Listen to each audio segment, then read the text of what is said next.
Vamos conversar agora com o Francisco Filho. Ele vai trazer informações sobre a história de 3 presos, a prisão de 3 presos que são acusados de arrombamentos no centro de Teresina. Fazia um tempo, né, que não tinha essa questão de arrombamentos no centro. Tem aí a prisão, arrombamentos tinham, tinham as denúncias, mas prisão efetivamente, porque acontece ali, às vezes à noite, é difícil você conseguir sem testemunho, ninguém viu, às vezes não tem alarme na loja, não aciona nada, então é difícil. E aí, você está vendo as imagens da polícia, a prisão, o delegado Sérgio Alencar, do 1º DP, e os policiais também do 1º DP fazendo prisões desses homens que são acusados de arrombamento no centro de Teresina.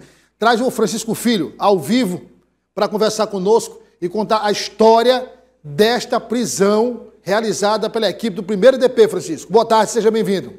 Muito boa tarde para você, Douglas, a todos que acompanham nossa programação, quem está em casa. É o seguinte, a Polícia Civil, as Forças de Segurança do Estado, né, está realizando uma operação, a SSP, né, cerco fechado para prender vários criminosos. Né, são mandados de busca e apreensão, de prisão, em todos os cantos do estado do Piauí. Ontem tivemos muitas prisões, né, de diversas delegacias e de especializadas também. Mas essa da primeira seccional, a gente tem esse destaque, por quê? Porque esses presos, que, né, acabaram sendo presos ontem, essas pessoas, a maioria de situação de rua, que vivem nas ruas de Teresina há muito tempo, que vem do estado do Pará, do Maranhão, do Ceará, eles atacam na calada da noite. Quando tudo está fechado, às vezes não tem um segurança, não tem um sistema de alarme, eles acabam furtando o que puderem. Por exemplo, hoje o Sintetro, nessa madrugada, teve um arrombamento, né? Você ficou sabendo aí que o Sintetro teve aí o seu prédio arrombado, roubaram até fios de ar-condicionado, a maioria das vezes é para vender o cobre, os fios, para, enfim, pegar um dinheiro mínimo para consumir entorpecentes, enfim. Mas, nesse caso, esses 3 acabaram sendo presos, teve um outro por conta de uma situação de violência doméstica. Eu fui até o centro, conversei com o delegado Sérgio Alencar, a gente traz mais detalhes. A Operação Cerco Fechado, que acontece em todo o estado do Piauí, tem como objetivo prender criminosos, realizar buscas e apreensões em vários locais. Aqui na primeira seccional, delegacia no centro da capital Teresina, 4 pessoas acabaram sendo presas. Um por descumprimento de medida protetiva e os outros 3 por uma prática bem comum aqui na capital, no centro. Furtos, principalmente à noite, quando as lojas estão fechadas, algumas não têm tanta segurança e eles acabam furtando vários objetos de valor. A primeira seccional começou a dar sua contribuição prendendo essas 4 pessoas, no caso aí.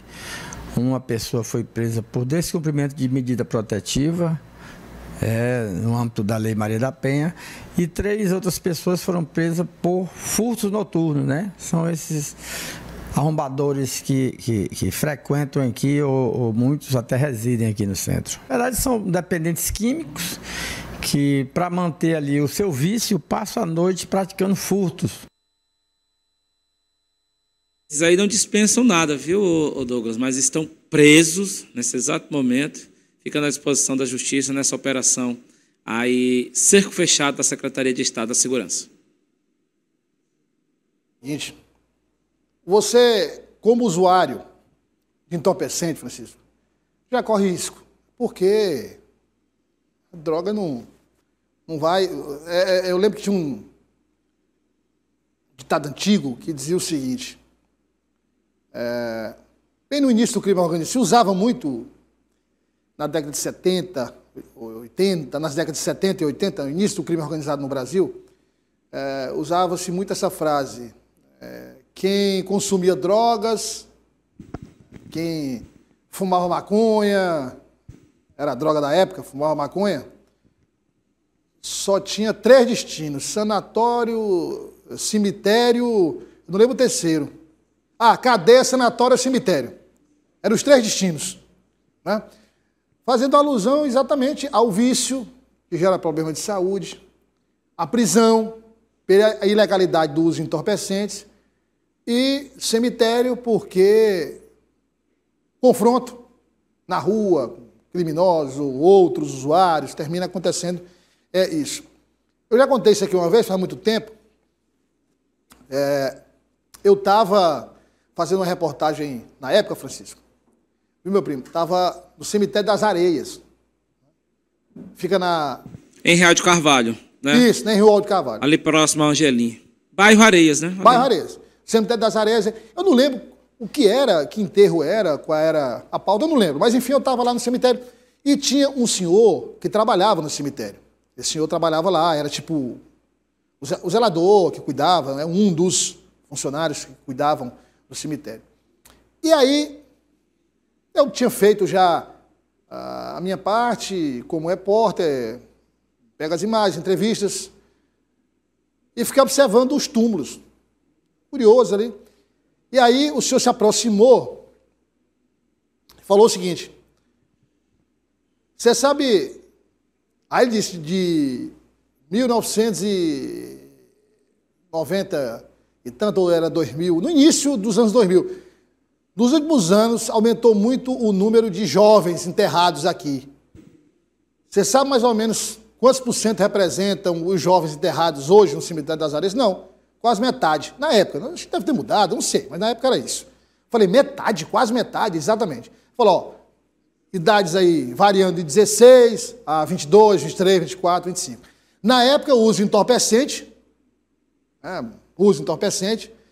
mas aí era a época das gangues. Você lembra, Francisco? Época das gangues. Então, o uso de entorpecentes hoje, que é, digamos, pré-requisito para a facção criminosa, a principal atividade da facção criminosa era das gangues na época. As gangues vendiam drogas, só que era muito...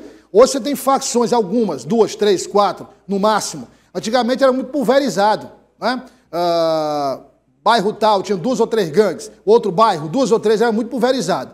O que aconteceu foi que, com a chegada das facções criminosas, houve um enxugamento dessa quantidade de ORCRIM, né, de organização criminosa.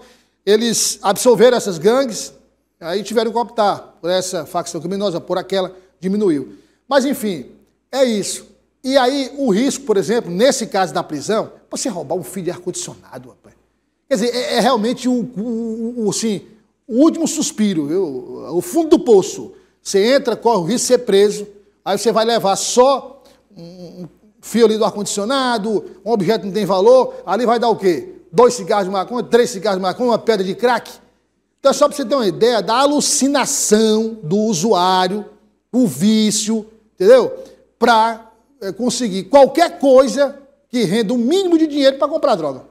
É verdade. E a gente que está no dia a dia, né, nessa situação, vira e mexe, chega ali na central de flagrantes, viaturas da polícia com pedaços de cobre, né, de ar-condicionado, até mesmo da rede elétrica. Muitos acabam morrendo, né? Muitos acabam morrendo eletrocutados por conta do que você falou, desse vício, alucinação, por conta desse vício, né? Foi o que aconteceu hoje na madrugada lá no Sintetro, né, do Sindicato dos Transportes Públicos lá, enfim. E aí eles roubaram pequenos fios dos ar-condicionados, uma situação mesmo que chamou a atenção. Eles arrombaram, deixaram lá praticamente todo o aparelho, desmontaram o aparelho todo, deixaram o principal, que é o motor, mas peças pequenas eles vão nesses sucatões aí e acabam vendendo. E tira tá aí. Eles tiram aí por exemplo, você falou, tira os fios pequenos. Uhum. Desmonta o ar-condicionado. Primeiro desmonta para roubar pouca coisa e aí fica o prejuízo. Para a empresa, para a loja. Para o empresário. Tem demais, né? Não adianta. E assim, eles acabam pegando... Eu já vi várias vezes, Douglas, não sei se você já percebeu, essas pessoas de situação de rua, na rua mesmo, puxando cabos de fios. Aí eles queimam, né, tocam fogo, no caso, e aí o que sobra, o cobre, eles vendem. E é bem barato, muito barato, não é quase nada. Qualquer produto roubado, por exemplo, um valor de R$200, eu vendo por 30, por 40, por 50, porque quem é o dono da boca de fumo que está vendendo a droga para o usuário, ele sabe que o usuário não barganha preço, não. O usuário quer vender para usar. Não tem muita paciência para barganhar preço. Então, é essa situação.